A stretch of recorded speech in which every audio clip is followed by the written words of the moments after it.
Hi class 12th student. Our first chapter finished. Today I am going to discuss the NCERT question. This is the question 1.15 means exercise 1 का question number 15 है. इस question को हम लोग solve करेंगे. Gauss Ross से related एक question है. कैसे सॉल्व करना है थोड़ा सा हम लोग समझते हैं. पहले तो क्वेश्चन समझना. सबसे बड़ा चैलेंज होता है कि क्वेश्चन समझ में आ जाए. जब क्वेश्चन समझ में आ जाएगा तो हम आंसर तो 100% तो नहीं 95% चांस रहता है कि आंसर हम लोग कर देंगे. तो सबसे पहले तो काम है हम लोग का क्वेश्चन को समझा जाए.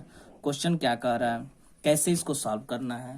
तो क्वेश्चन समझते हैं. क्वेश्चन है consider uniform electric field E की वैल्यू गिवन है इलेक्ट्रिक फील्ड के दिस न्यूटन पर coulomb. What is the flux of this field through a square of 10 centimetre on a side whose plane is parallel to yz plane. Second question, what is the flux through the same square if normal to its plane make an angle 60 with the x axis. अब थोड़ा सा समझते हैं question को solve कैसे करना है. अब हम लोग यहाँ पे ये देखेंगे कि कह रहा है, पहले एक क्वेश्चन को आप पढ़ो. यहाँ पे कंसीडर यूनिफॉर्म इलेक्ट्रिक फील्ड, तो यहाँ लिख दो गिवेन. सोल्यूशन हम लोग आते हैं. सोल्यूशन में given E equal to 3 into 10 to the power 3 I cap. What is the flux of this field through the square of 10 centimetre. आपसे पूछा जा रहा है कि फाई की वैल्यू क्या होगी, question mark. Square of side 10 centimetre, एक स्क्वायर है जिसकी साइड है 10 सेंटीमीटर, तो 10 into 10 to the power -2 metre means this is equal to 10 to the power -1 metre.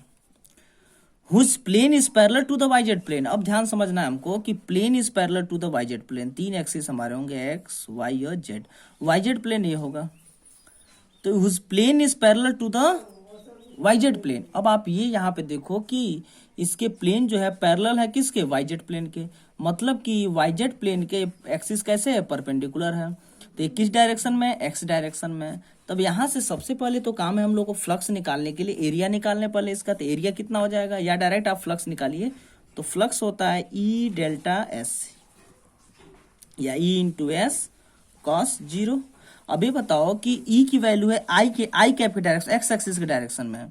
और हम लोग देख रहे हैं कि जो हमारे एरिया है इसके पैरेलल एरिया लेना है. कोई भी एरिया लेना जो इसके पैरेलल है. जब इसके पैरेलल हम लोग लेंगे, मान लो yz प्लेन है, तो इसके परपेंडिकुलर जो है नॉर्मल की एक्सिस होगी, मीन्स जो इसका एरिया है उसका जो डायरेक्शन होगा वो किसके होगा, yz के पैरेलल जो होगा. कोई प्लेन होगा yz के पैरेलल yz प्लेन ही होगा, तो उसके जो परपेंडिकुलर जो हमारी डायरेक्शन होगी वो कौन सी डायरेक्शन होगी, एक्स एक्सिस होगी. तो एक्स एक्सिस में जो एरिया वेक्टर होगा वो कौन सा होगा, आई कैप के फॉर्म में वो भी होगा. तो यहाँ पे हम लोग देखेंगे कि 3 हो गया और डॉट एस कॉस 0 हो गई. अब यहां से हमको क्या करना है कि क्वेश्चन को हमको सॉल्व करना है. तो यहां हम लोग देख रहे हैं कि ई की वैल्यू हम लोग लिख लेंगे 3 into 10 to the power 3 I cap E dot cos 0 है. तो यहाँ से डॉट प्रोडक्ट डायरेक्ट कर लेते हैं क्योंकि कॉस 0 की वैल्यू हमारी है ना एक ही डायरेक्शन में, दोनों वेक्टर क्वांटिटी में आएंगे. तो डॉट लिख लेते हैं एस की वैल्यू. एस की वैल्यू क्या होगा, 10 to the power -1. ध्यान समझना, 10 to the power -1 स्क्वायर कर लेंगे इंटू आई कैप हो जाएगा. आई क्या आपको दे देगा 1. आई डॉट आई क्या होता है 1 हो जाएगा, तो ये हो जाएगा 1. ये हो जाएगा 3 into 10 to the power -2 into 10 to the power 3, ये वाला 3 आई इंटू क्या हो जाएगा 1. तो इसको सॉल्व कर लेंगे तो ये हो जाएगा 10 to the power 1. 3 into 10 to the power 1, 5 की वैल्यू हो गई 3 into 10 to the power 1, मतलब कि 30 हो गई. जो फ्लक्स की वैल्यू हो गई कितनी हो गई 30 newton metre square upon coulomb. ये हमारा फ्लक्स का वैल्यू हो गया. अब क्या करना है, जब हमें फ्लक्स मिल गई तो एक क्वेश्चन तो हमारा फर्स्ट पार्ट सॉल्व हो गया. सेकंड पार्ट क्या कर रहा है देखते हैं. What is the flux through the same square if normal to its plane make an angle 60 with the X axis.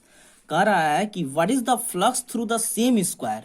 Same square से हमको फ्लक्स बताना है.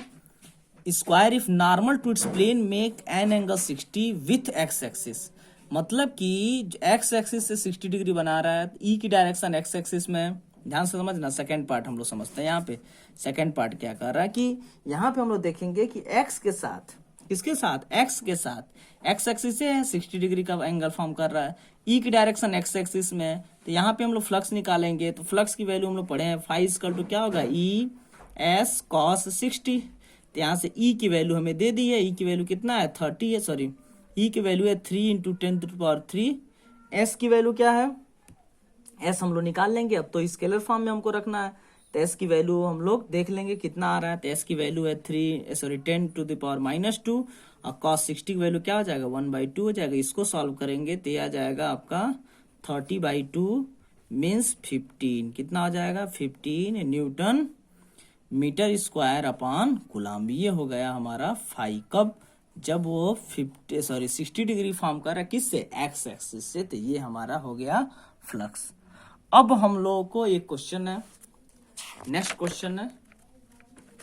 यह जो हमारा क्वेश्चन है 1.10 है, मतलब एक क्वेश्चन नंबर 10 है। कौन सा क्वेश्चन है? क्वेश्चन 10 है एनसीईआरटी का, याद रखना एनसीईआरटी का क्वेश्चन नंबर 10 है। ये भी समझ लेते हैं। ये क्वेश्चन कह रहा है कि an electric dipole moment, this electric dipole moment हमको गिवन है, मतलब पी की वैल्यू गिवन है, स्मॉल पी की वैल्यू हमको गिवन कर दिया। तो सोल्यूशन कर लेते हैं। तो पी की वैल्यू हो गया 4 × 10⁻⁹ कूलम इंटू मीटर। ये सीएम ना पढ़ना, कूलम इंटू मीटर हो गया। अब क्या कह रहा है कि is aligned at the 30 degree with the direction of uniform electric field. ये यूनिफॉर्म इलेक्ट्रिक फील्ड से ही मान लो कि ये 30 डिग्री पे अलाइंड है। तो यहाँ पे हम लोग देख लेंगे कि यहाँ पे जो यूनिफॉर्म इलेक्ट्रिक फील्ड से अलाइंड कितने पे है? 30 डिग्री पे है। तो थीटा की वैल्यू क्या हो गई? 30 डिग्री हो गई। Uniform electric field of magnitude E की वैल्यू दे दिया है 5 × 10⁴। Calculate the magnitude of the torque acting on it. तो सीधे सीधे टॉर्क का फॉर्मूला जानते हैं, टाउ = PE sin थीटा। तो टाउ की जो वैल्यू हो गई, पी कितना है 4 × 10⁻⁹। ई की वैल्यू क्या है 5 × 10⁴ और साइन 30 की वैल्यू क्या आ जाएगी 1/2। इसको सॉल्व कर लेंगे। 5 4 जा 20 × 10⁻⁵/2 मीन्स 10 × 10⁻⁵। सॉल्व कर लेंगे तो क्या हो जाएगा 1 × 10⁻⁴। यूनिट क्या हो जाएगा newton into metre. Torque unit क्या होती है? Tau = R×F। तो आर एफ की वैल्यू होगी, एफ की यूनिट होगी न्यूटन, आर की यूनिट होगी मीटर। तो टॉर्क की हमारी यूनिट आ गई। तो ऐसे हमारा ये 2 क्वेश्चन था।